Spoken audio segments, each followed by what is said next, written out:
midowga musharaxiinta u tartamaya xilka madaxtinimo ee Jubbaland oo maanta kulan ku yeeshay magaalada Kismaayo ayaa si weyn uga soo horjeesaday habka ay wax u wadaan guddiga doorashooyinka iyo xuduudaha madaxa bannaan ee dowlad goboleedka Jubbaland. midowga musharaxiinta ayaa sheegay in aysan ku qanacsanayn habka loo soo xulayo xildhibaanada baarlamaanka Jubbaland iyo oday dhaqameedyada lagu xareeyay magaalada Kismaayo kuwaas oo soo xulaya xildhibaanada baarlamaanka. midowga ayaa sheegay in aysan guddigan dhexdhexaad ka ahayn arrimaha doorashooyinka Jubbaland isla markaana looga baahan yahay guddiga in ay iscasilaan haddii aysan dhexdhexaad ka noqonaynin doorashada ka dhacaysa magaalada Kismaayo. midowga musharaxiinta ayaa si weyn uga soo horjeesaday habka ay wax u maamulayaan guddiga doorashooyinka iyo xuduudaha Jubbaland waxayna sheegeen in ay habboon tahay in ay iscasilaan haddii aysan dhexdhexaad ka noqonaynin arrimaha doorashooyinka ee ka socda Jubbaland. waxaan rabnaa inaan muujino dareenkeena oo aan u sheegno dadka reer Jubbaland khaasatan reer Kismaayo beesha caalamka dowladda Soomaaliya iyo cid kasta oo khasaysto runtii doorashada Jubbaland runtii markaan fiirinay waxa ka socda magaalada Kismaayo iyo qaabka loo marayo doorashada Jubbaland oo processkeedu runtii muddaba uu khaldanay oo ka qaylinaynay intii ay socotay yaa waxa noo muuqata in haddii wax laga qaban waayo hadda meesha ay taagan tahay ama ay marayso in ay ka imaan karaan cawaaqib xumo iyaga ah iyo iyagoon inaba kala tashanin arrimaha la xiriira doorashada ayaa markay murashaxiintu is arkeen waxaa u soo baxday qodobada soo socda inay idinla qaybsadaan.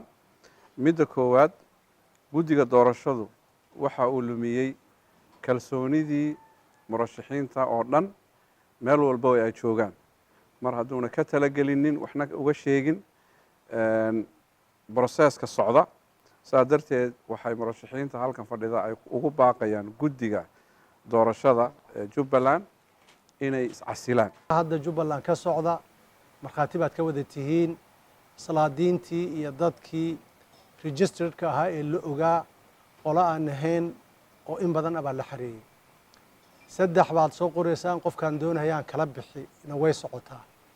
tahdiid fara badan oo airportka marka laga soo degahayo iyo si xor ah sida wadaadadan ay sheegeen nimankan musharaxiinta ololihii aan loo samayn karin way socotaa.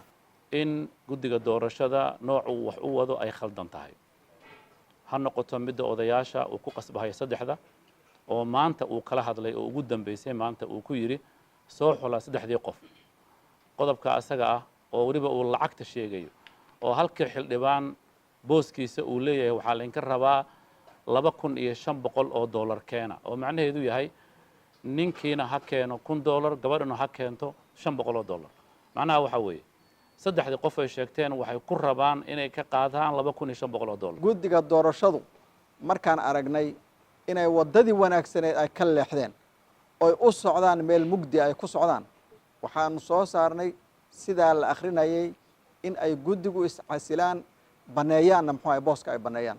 inta majority-gooda ay go'aansadeen in guddiga doorashada iyo xuduudaha Jubbaland ay iscasilaan halkaana dib loogu soo dhiso guddi dhexdhexaad. Jubbaland waxay taagan tahay wada kala goys ah oo khatar ah. caalamka dowladda federaalka waxaan uga digaynaa waxyaalaha aan arkayno haddii lagu sii socdo Jubbaland waxay ku dhacaysaa god mugdiya oo madow oo dheer. doorasho xaq ku dhisan uu ka sameeyo Jubbaland taas ayaan ka codsanaya. waxaan ilaahay ka baryayaa cirka iyo dhulka dhisay ilaahay inuu sida wanaagsan iyo tawfiiqdana waafajiyo. wassalaamu calaykum waraxmatullaah. Mas'uud Cabdullaahi Aadan TV Universal magaalada Kismaayo.